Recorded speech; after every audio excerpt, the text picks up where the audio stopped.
Israeli-based company called Amdocs that generates the computerized records and billing data for nearly every phone call made in America. As Carl Cameron reported, U.S. investigators digging into the 9/11 terrorist attacks fear that suspects may have been tipped off to what they were doing by information leaking out of Amdocs. In tonight's report, we learned that the concern about phone security extends to another company founded in Israel that provides the technology that the U.S. government uses for electronic eavesdropping. Here is Carl Cameron's third report. The company is Comverse Infosys, a subsidiary of an Israeli-run private telecommunications firm with offices throughout the U.S. It provides wiretapping equipment for law enforcement. Here's how wiretapping works in the U.S. Every time you make a call, it passes through the nation's elaborate network of switchers and routers run by the phone companies. Custom computers and software made by companies like Comverse are tied into that network to intercept, record, and store the wiretapped calls, and at the same time transmit them to investigators. The manufacturers have continuing access to the computers so they can service them and keep them free of glitches.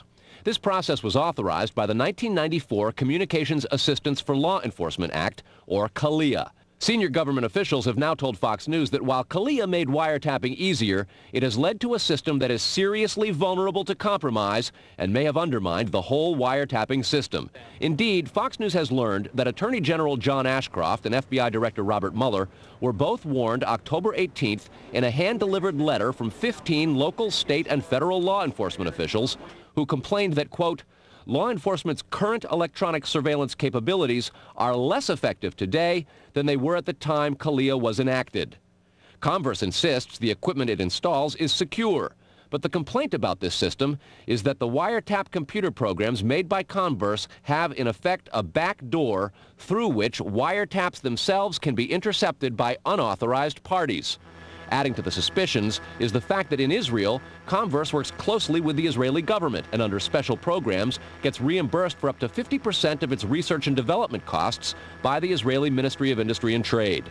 But investigators within the DEA, INS, and FBI have all told Fox News that to pursue or even suggest Israeli spying through Comverse is considered career suicide. And sources say that while various FBI inquiries into Comverse have been conducted over the years, they've been halted before the actual equipment has ever been thoroughly tested for leaks. A 1999 FCC document indicates several government agencies expressed deep concerns that too many unauthorized, non-law enforcement personnel can access the wiretap system. And the FBI's own nondescript office in Chantilly, Virginia, that actually oversees the CALEA wiretapping program, is among the most agitated about the threat. But there is a bitter turf war internally at FBI. It is the FBI's office in Quantico, Virginia that has jurisdiction over awarding contracts and buying intercept equipment. And for years they've thrown much of the business to Comverse. A handful of former U.S. law enforcement officials involved in awarding Comverse government contracts over the years now work for the company. Numerous sources say some of those individuals were asked to leave government service under what knowledgeable sources call troublesome circumstances that remain under administrative review within the Justice Department.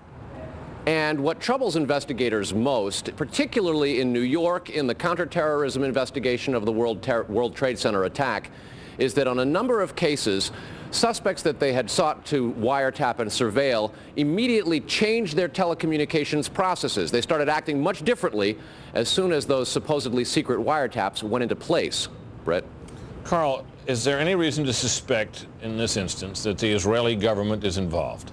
No, there's not, but there are growing instincts and an awful lot of law enforcement officials in a variety of agencies who suspect that and have begun compiling evidence and a highly classified investigation into precisely that possibility. Brett? All right, Carl, thanks very much.